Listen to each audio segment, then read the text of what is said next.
Hello everyone and welcome to this channel.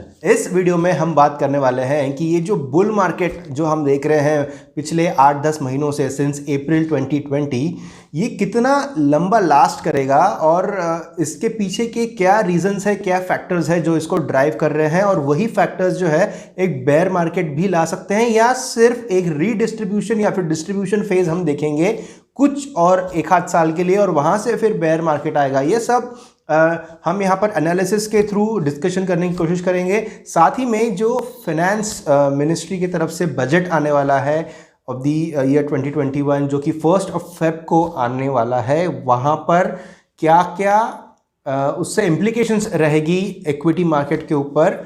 क्या वो implications बहुत ज़्यादा मैग्नीट्यूड की रहेगी या फिर उसको हम एक फेज कह सकते हैं, जस्ट एक इवेंट कह सकते हैं, और फिर चीज़ें जो है वो नॉर्मलाइज होने लगेगी कुछ दिनों में। सो क्या फैक्टर्स है, ये सब के बारे में बात करेंगे।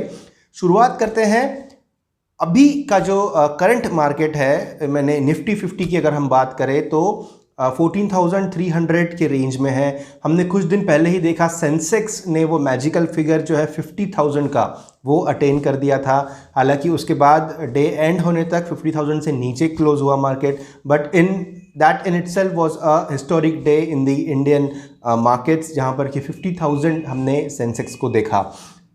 तो ये जो 2020 का साल रहा है, this has been the most magnificent year you can say as far as the bears are concerned and also as far as the bulls are concerned, क्योंकि हमने एक ही कैलेंडर ईयर में एक one of the economy's biggest drastic falls को experience किया है, और उसके बाद one of the economy's biggest bull market, दोनों भी चीज़ें हमने एक्सपीरियंस की है, और and that too in this same calendar year of 2020. So this makes it one of the biggest things in the recent history. हमने 2008-2000 में बबल स्कैम में, .com बबल में भी देखा, 1992 में भी हमने देखा कि मार्केट जो है वहाँ पर बहुत ही एक बड़ा बेयर साइकिल आया था, लेकिन बेयर साइकिल को फिर से वापस रीएस्टैब्लिश होने के लिए मार्केट में बहुत समय लगा।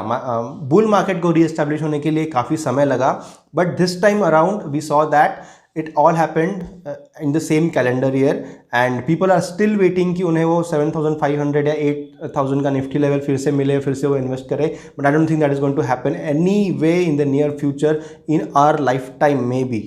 Until and unless some drastic event happens, so that will be a event driven bearish cycle, but here we are talking about the normal economic cycle which is going to happen, और कुछ factors है जिसके ऊपर ये depend करेगा। तो आइए चलते हैं और स्क्रीन के ऊपर देखते हैं कि क्या फैक्टर्स रहने वाले हैं और कैसे इस बजट में या फिर आने वाले कुछ दिनों में आरबीआई के कुछ नॉर्म्स के वजह से मार्केट में एक पुल बैक आ सकता है। क्या ये पुल बैक सिर्फ एक पुल बैक रहेगा या फिर एक ट्रेंड रिवर्सल भी हम देख सकते हैं, ये सब हम पॉइंट बाय पॉइंट डिस्कस करेंगे। So here on the charts you can see कि ये जो ड्रास्टिक फॉल हमने देखा था, ये देखिए, ये जो लेवल है ये प्री कोविड लेवल है। उसके बाद में ये एक वी शेप्ड रिकवरी है, and this V shaped recovery has this V-shaped recovery of this magnitude has not occurred in the past. इतना अच्छा V-shaped recovery, इतना बड़ा V-shaped recovery इसके पहले तो कोई भी bearish cycle में हमें दिखाई नहीं दिया है। So right now we are seeing some resistance over here 14,500 के आसपास में यहाँ पर एक resistance हम देख रहे हैं, और ये resistance पिछले 2 हफ्तों से काफ़ी अच्छी तरीके से establish भी हुआ है। Okay, now let's analyse a few points जिससे हम ये डिफाइन कर पाएंगे कि मार्केट जो है वो किस डायरेक्शन में जा रहे हैं और आने वाले दिनों में हम क्या एक्सपेक्ट कर सकते हैं।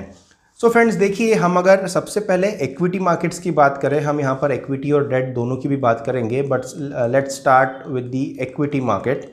सो equity market, the bull market that is continuing right now, it totally depends on the Fed or the RBI. So the RBI interest rates are eventually affected by the international markets as well.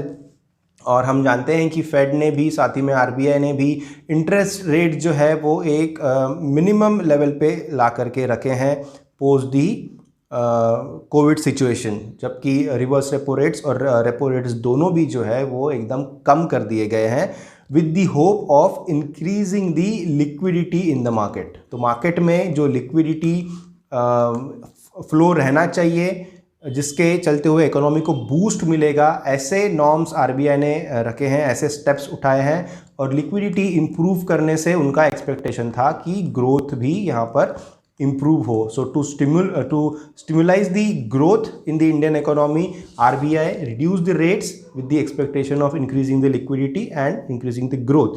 तो growth, तो as far as the stock markets are concerned, as far as the equity markets are concerned, we have seen a lot of growth since the last so many months now, and same is the case with the US markets as well. US markets भी अभी काफ़ी ऊपर की level पर है, और overall trend जो हमने वर्ल्ड मार्केट्स में देखा है वो इसी तरीके का रहा है। Now what will happen if RBI reduces the increases the rates right now. अगर रेट्स को, इंटरेस्ट रेट्स को जो है अगर बढ़ा देता है आरबीआई, तो लिक्विडिटी कम हो जाएगा मार्केट से, और इंटरेस्ट रेट्स बढ़ने से फिर स्टॉक मार्केट्स में जो एक स्ट्रॉन्ग बुल मार्केट हम देख रहे हैं उसका कहीं ना कहीं एंड हो सकता है। But this will not happen in the very immediate future, क्योंकि all these decisions are based on one factor and that is inflation. So inflation जो है वो पिछले कुछ महीनों में more than the allowable rate हो चुका था। So we saw inflation also at 7.5% in the months of September and before that as well, in the month of during the months of July to October you can say.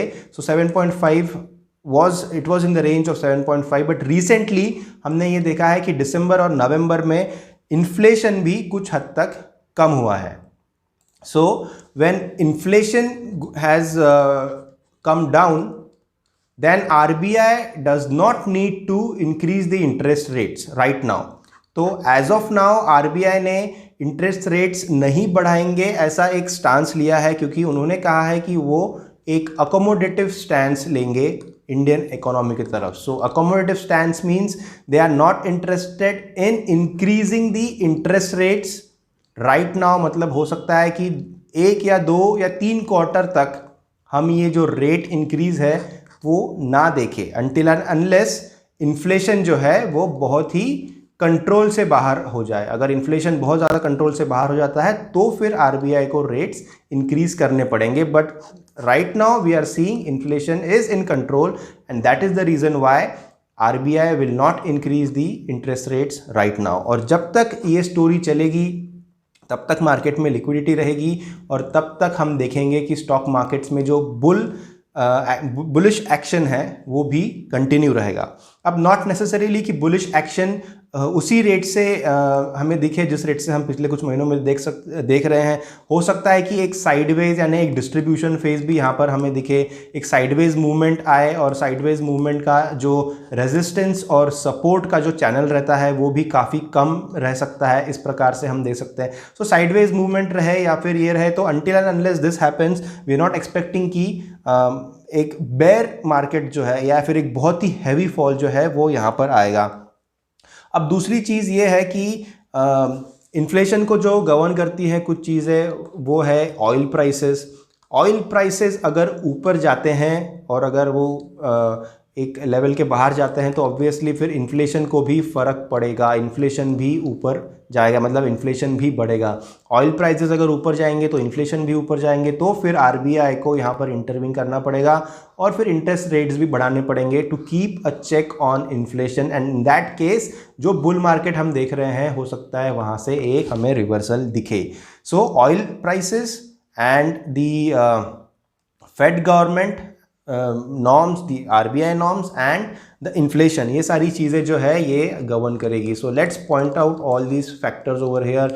Oil prices है, फिर आपका inflation है, inflation अगर बढ़ेगा तो फिर problem हो जाएगी, और अगर ऑब्वियसली सब कुछ डिपेंड करता है फेड और आरबीआई के हाथ में। RBI and Fed are the policy makers और सब कुछ डिपेंड करता है उनके ऊपर। अगर वो चाहे तो आज ही बेयर मार्केट को इंट्रोड्यूस करा सकते हैं by increasing the rates and reducing the liquidity in the market.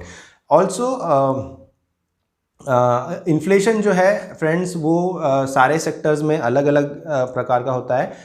It also has got various factors and when we talk about 7.5% of inflation, so we are taking a generalized figure, so don't take it as the entire sectoral inflation which depends on various factors.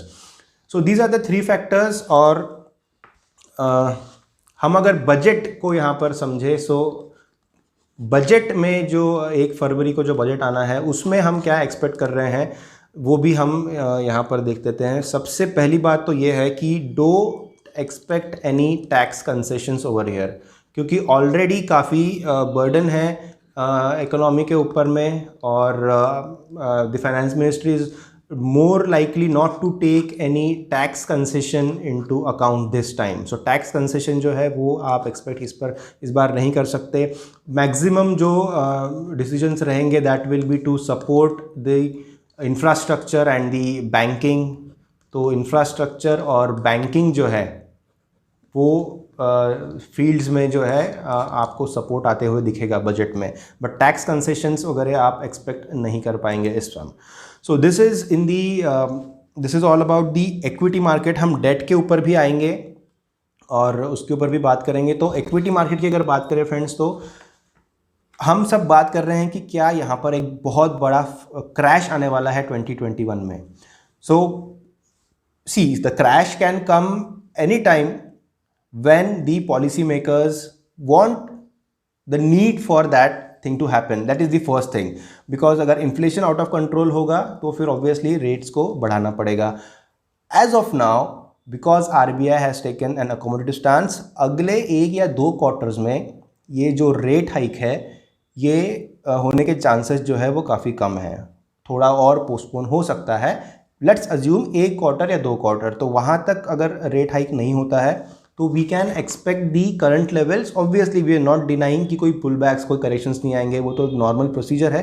That will happen. You can make use of the dips that are there in the market to buy more. So buy on dips and keep a strict stop loss, ये हमारा मंत्रा रहा है हमेशा से. तो आप dips में bye करते चलें.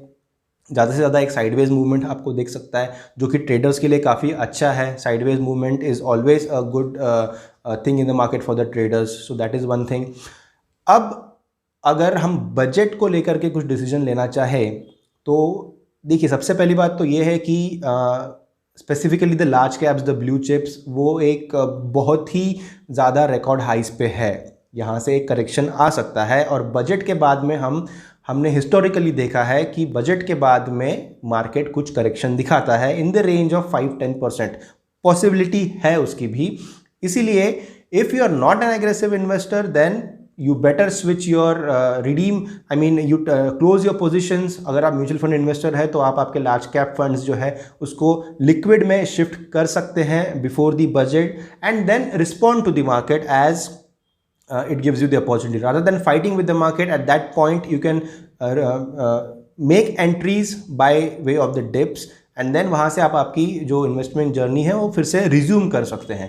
So for now you can shift to liquid funds, you can shift to the debt category, you can close your positions, but as I said, nothing great is expected out of the budget, and whatever movement we might see after the budget, maybe that has already been factored out, क्योंकि news जो है वो already discount हो जाती है. पिछले 2 दिनों में हमने करेक्शन देखा है करीबन 2.5% से. निफ्टी जो है वो पिछले 2-3 दिनों में नीचे गया है. सो मे बी जो होना था वो ऑलरेडी हो चुका है, बट स्टिल आप थोड़ा डेट में शिफ्ट कर सकते हैं आपका पोर्टफोलियो, और फिर वहाँ से डिसीजन ले सकते हैं. कोई बहुत ही बड़ा ड्रास्टिक क्रैश तो नहीं आने वाला है बजट के बाद में. वो आएगा जब फेड चाहेगा. Fed can stop the party whenever they want to. जब वो चाहे वो कर सकते हैं, क्योंकि पार्टी भी उन्होंने इंट्रोड्यूस कराई है by flowing so much of liquidity in the market. So this all depends on the policy makers. Talking about the debt market, debt में फ्रेंड्स आप शॉर्ट ड्यूरेशन पेपर्स जो है, शॉर्ट ड्यूरेशन फंड्स जो है, अगर आप म्यूचुअल फंड इन्वेस्टर्स हैं तो वहाँ पर आप इन्वेस्ट करें, और वहाँ पर आप सेविंग्स यानी आप उसको एक डिपॉजिट समझ सकते हैं जो कि आप फ्यूचर में यूज़ कर सकते हैं, क्योंकि फ्यूचर में रेट तो हाइक होगा. इसी रेट के ऊपर में ऑब्वियसली नहीं रहेगी इंडियन इकोनॉमी, इंटरेस्ट रेट्स की मैं बात कर रहा हूँ, रेपो रेट्स की बात कर रहा हूँ, तो वो अगर इंक्रीज़ होते हैं तो वो आपके लिए एक सही टाइम रहेगा जब आप high duration papers, high duration funds में एंट्री करें। तो ये जो भी आप लो ड्यूरेशन फंड्स में अभी आप सेव करके रख रहे हैं, आपकी जो पूंजी जमा करके रख रहे हैं, उस समय वो यूज़ फुल रहेगा और आप वहाँ पर एंटर कर सकते हैं, क्योंकि वो बेस्ट टाइम रहेगा। और फिर से आप डेट में जो 8.5, 8.9, 9.5% के जो रिटर्न्स हमने हिस्ट्री में देखे हैं कुछ डेट इंस्ट्रूमेंट्स में, सारे में नहीं, वहाँ पर आप वो डेट इंस्ट्रूमेंट्स में उतना रिटर्न्स ले सकते हैं। So as of now go for, अगर मैं कुछ फंड्स के नाम भी लूँ तो like ICICI savings funds, ICICI ultra short term fund, Nippon low duration fund, ये कुछ फंड्स है जो आपको करंट मार्केट के हिसाब से, करंट पॉलिसीज़ के हिसाब से आपके पैसे को प्रोटेक्ट करके रखेगा। और ऑब्वियसली रिसेंटली हमने देखा है कि RBI ने कुछ लिक्विडिटी भी मार्केट से सक की है through the way of OMO के थ्रू वो लिक्विडिटी जो है वो मार्केट में कम कर रहे हैं बाय सेलिंग दी सिक्योरिटीज़। तो उसके चलते हुए पिछले 2-2.5 महीनों में हमने देखा है कि यील्ड्स बढ़ने के वजह से आपके रिटर्न्स कम हुए हैं in most of the debt funds as well. So, but the situation will not last for long and it is coming to normalcy। पिछले 2 महीनों में जो रिस्क था वो अभी धीरे धीरे मिटिगेट हो रहा है और अभी यहाँ से हम फिर से वापस वो रिटर्न जो है वो एक्सपेक्ट कर सकते हैं। तो this is about the debt instruments. और इक्विटी की तो बात हमने पहले करी है and I hope this video was useful for you. Please make sure that you hit the like button if you like the video. Also subscribe and enable the bell icon. I'll see you in another video. Thank you.